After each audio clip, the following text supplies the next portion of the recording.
great looking field, a great day here at Phillip Island, plenty of atmosphere. That's Larry Perkins and the brand spanking new Castrol VP Commodore about 10 seconds away from the start. So get set, Australia. The V8s are ready to roar at Phillip Island.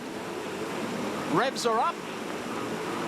Flags down. Seaton and Johnson side by side. Bow, the best start of the lot of them. Bow split a couple of cars in the start as they rush down beneath the Dunlop Bridge and look for JB in the second Falcon. And here he is trying to split them as Johnson leads Glenn Seaton into the first turn. And Perkins up on the outside. The two Winfield Commodores go through. And nestled somewhere in there is Wayne Gardner as well. What a start. Well, they're all looking for this second corner, Mike. It was all right to get off through the first corner, but this second loop is important to the run up to Honda corner.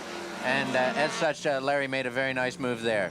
Isn't it great on the inside? John Bow is really keeping the pressure on. I think he's going for it, and he is up to third. And also keep your eyes back there in the pack. Alan Jones in the second Peter Jackson Falcon had a disaster in qualifying yesterday with a split rim, which had a deflating tyre. He pushed him back to 9th on the grid, but boy, is he going to be on a charge here, and he's already up in the top 6, it looks like, as they come around the first part of this first lap. Well, this is Siberia, as they like to call it. When on a cold day here, it feels just like Siberia. Exactly.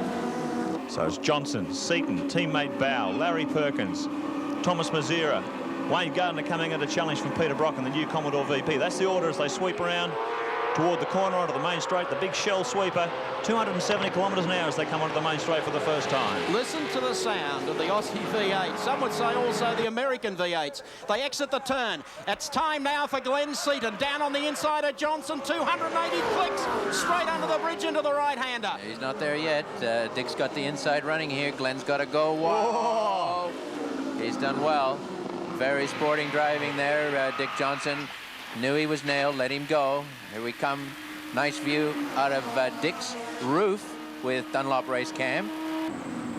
Here's John Bow saying, boss, I want a piece of this action. Larry Perkins looks like he's going to have a look down the inside as well as they head down to Siberia for the second time. Yeah. John got badly shafted in the draw this morning for the Peter Jackson Dash, going off the front row down to the back, and he's saying, I don't want any of this. What's this? Alan Jones down the inside, pushes Thomas Mazera wide. Alan Jones said this in qualifying yesterday. He was very upset about that deflating tyre, but he knew he had a great race set up, and he's proving it here now as he picks his way through the Holdens. Two Winfield Commodores follow them across the line as they come into our speed cram, but just an idea of how quick they are. Notice they're already amongst some of the 2-litre cars as our race leader, Glenn Seaton, reels one more off in the Peter Jackson Falcon V8. Here he comes down the front straight. There's the gap back to John Bow. There's the second 2-litre. Watch this. There's one sign going west. And it's gone. That's the winner of the Sundash earlier today. It's gone. Here's Larry. Oh, there's Larry, a little sideways. Not going to do the best for the tyres. Let's put a little more heat than he really needed in them. Can't break later than that.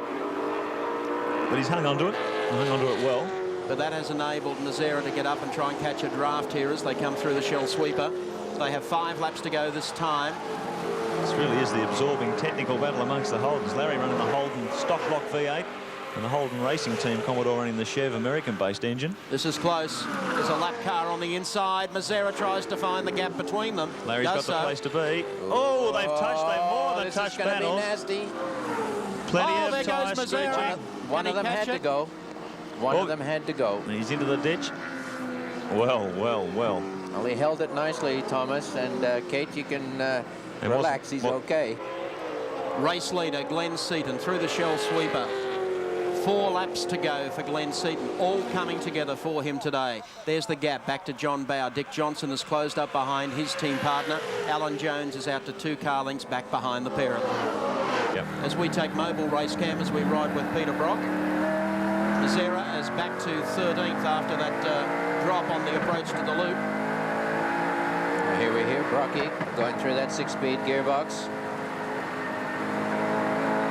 Lenny, a little wants to let the car fade here. This is tight. Keeps tightening. Look at his hands on the steering wheel. It never quite stops. Straightens up just for a second. Down through the gears. Into the dip. Right-hander. Let the car flow through. There, a little bit of oversteer. It's all right. Got it back under control. Left-hander. Short straight on the approach to the main straight. This is getting tight because Gardner is closing on Brock. They've got 3 laps to go. And Gardner starting to come into it, although he was a little sideways on the exit to the Shell Sweeper. That's the closest he's been to the tail of Brock's car as they scoot beneath the Dunlop Bridge and come down to the right-hander on the way to the loop. So will Brocky be able to mount a challenge inside or outside Larry Perkins? And what about Wayne Gardner? Well, there's the gap. There's Dick Johnson just going through. And a long gap then back to Alan Jones in car number 35 to the top of the hill. Just picks up the inside wheel as he thunders over the top. JB gets a little closer on the downside of that now through the right-hander. On the approach now to the Shell Sweeper. And here comes Glenn Seaton, the Ford Falcon V8. Good day for Ford here so far. Coming into the last turn now. The exit.